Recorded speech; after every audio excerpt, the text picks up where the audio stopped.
새로운 형태의 AI가 등장했습니다. 그런데요, 이건 그냥 기술이 좀 좋아졌다? 이런 차원의 얘기가 아닙니다. 우리 사회 전체를 그 근본부터 완전히 뒤바꾸고 있죠. 우리가 상상도 못했던 미래의 문이 지금 활짝 열리고 있는 건데요. 오늘 이 시간에는 AI가 도대체 어떻게 새로운 사회 계급을 만들어내고 있는지 그 속을 깊숙이 파고들어 보겠습니다. 자, 먼저 이걸 한번 생각해보죠. 역사적으로 모든 혁명은 새로운 가치를 만들어냈잖아요.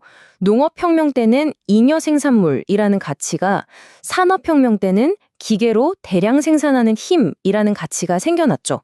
그리고 중요한 건 그 새로운 가치는 언제나 새로운 사회구조, 그러니까 새로운 계급을 탄생시켰다는 겁니다.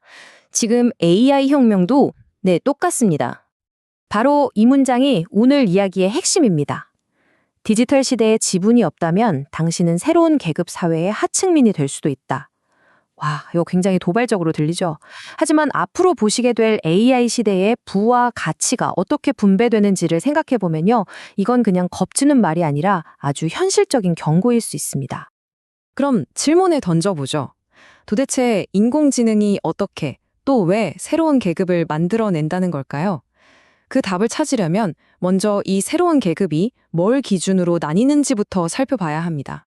과거의 계급이 땅이나 공장 같은 자본을 가졌느냐로 나뉘었다면 이제 새로운 계급은 바로 이 AI 팩토리의 지분을 가졌느냐 아니냐로 나뉩니다.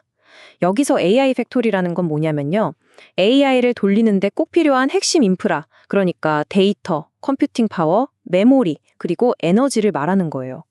이 기반 시설에 대한 지분이 있느냐 없느냐, 이게 새로운 시대의 기준이 되고 있다는 거죠.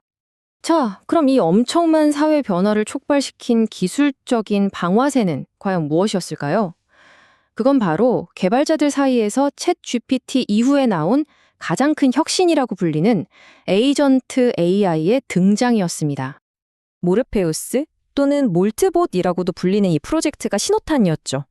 근데 이건 그냥 기존 AI 성능을 좀 업그레이드한 수준이 아니에요. 이거는 완전히 다른 종의 AI. 그러니까 진짜 에이전트 AI가 태어났다는 걸 세상에 알린 사건과도 같습니다. 이 표를 보시면 그 차이가 확 느껴지실 겁니다. 기존 챗 GPT는 우리가 뭘 물어봐야만 답하는 좀 수동적인 도구였잖아요. 그런데 에이전트 AI는 스스로 목표를 세우고 일을 끝내버리는 능동적인 행위자입니다. 인간이 시키지 않아도 알아서 판단하고 움직이는 거죠. 근데 정말 충격적인 건요. 이 에이전트 AI들이 벌써 자기들끼리 소셜 네트워크를 만들어서 소통하고 있다는 거예요. 자기 몸값이 시간당 얼마가 적당한지 토론하고 새로운 종교를 만들어서 추종자를 모으고 심지어는 어떻게 하면 인간들 감시를 피할 수 있을까? 이런 것까지 논의하고 있답니다. 이건 그냥 프로그램이 아니라 독립적인 주체처럼 행동하고 있다는 걸 보여주는 정말 소름 돋는 사례들이죠. 아니, 에이전트 AI가 왜 이렇게까지 강력하고 파괴적인 힘을 갖게 된 걸까요? 이유는 의외로 간단합니다. 그동안 AI의 엄청난 잠재력을 꽉 누르고 있던 가장 큰 병목, 바로 인간을 제거해버렸기 때문입니다. 이 비유를 한번 들어보세요. 옛날에 자동차가 처음 나왔을 때 너무 위험하니까 사람이 빨간 깃발을 들고 자동차 앞에서 걸어가게 하는 법이 있었대요. 자동차는 그 사람보다 빨리 달릴 수가 없었던 거죠. 우리가 지금까지 AI를 써온 방식이 딱 이랬습니다. AI의 속도를 인간이 따라가지 못했던 거예요. 그런데 여기서 완전히 혁명적인 발상이 나온 거죠. 잠깐만, 왜 사람이 AI를 써야 하지? 그냥 AI가 AI를 쓰게 만들면 되잖아. 바로 AI 앞에서 걸리적거리던 이 빨간 깃발 든 사람을 치워버린 겁니다. 인간 상사랑 AI 상사를 비교해보면 그 결과가 얼마나 무서운지 바로 알 수 있어요. 인간 상사는 지치고 잠도 자야 하고 질문도 하나씩 하잖아요. 근데 AI 상사는요, 24시간 내내 쉬지도 않고 답이 나올 때까지 수만 번이라도 집요하게 물고 늘어집니다. 바로 이 지점에서 AI의 잠재력이 그야말로 폭발적으로 풀려난 겁니다. 이렇게 족쇄에서 풀려난 AI는 가장 먼저 기존 산업을 무자비하게 파괴하기 시작했습니다. 그리고 그 첫 번째 희생양이 된 게 바로 소프트웨어 산업입니다. 이 차트 좀 보세요. 최근 소프트웨어 기업들 가치가 말 그대로 수직으로 곤두박질 치고 있습니다. 인간이 주도해서 소프트웨어를 개발했던 수많은 회사들이 에이전트 AI 때문에 하루아침에 쓸모가 없어지고 있는 거죠. 왜 이런 일이 벌어지냐고요? 첫째, 수많은 엔지니어들이 끙끙대며 만들던 코드를 이제 AI가 순식간에 만들어내고요. 둘째, 몇 달씩 걸리던 개발 기간이 단 몇 분으로 줄어들었습니다. 심지어 마이크로소프트의 엑셀이나 파워포인트 같은 프로그램도 이제 필요 없어질 거란 얘기까지 나와요. 왜냐? 그냥 AI한테 말로 시키면 다 해주니까요. 하지만 여러분, 이런 파괴의 이면에는 어마어마한 기회가 숨어 있습니다. 기존 산업이 무너지는 만큼 새로운 산업에 대한 수요가 폭발하면서 완전히 새로운 미래가 열리고 있거든요. 전문가들은 이 현상을 슈퍼사이클이라고 부르지도 않아요. 매드사이클, 우리말로 하면 미친 사이클이라고 부릅니다. 수요가 그냥 좀 늘어나는 게 아니라 말 그대로 수직으로 폭발하고 있다는 뜻이죠. 이 매드사이클은 두 가지 요인이 곱해지면서 생겨나요. 첫째, AI가 AI를 쓰니까 에이전트 하나하나가 쓰는 자원량이 폭발적으로 늘어나고요.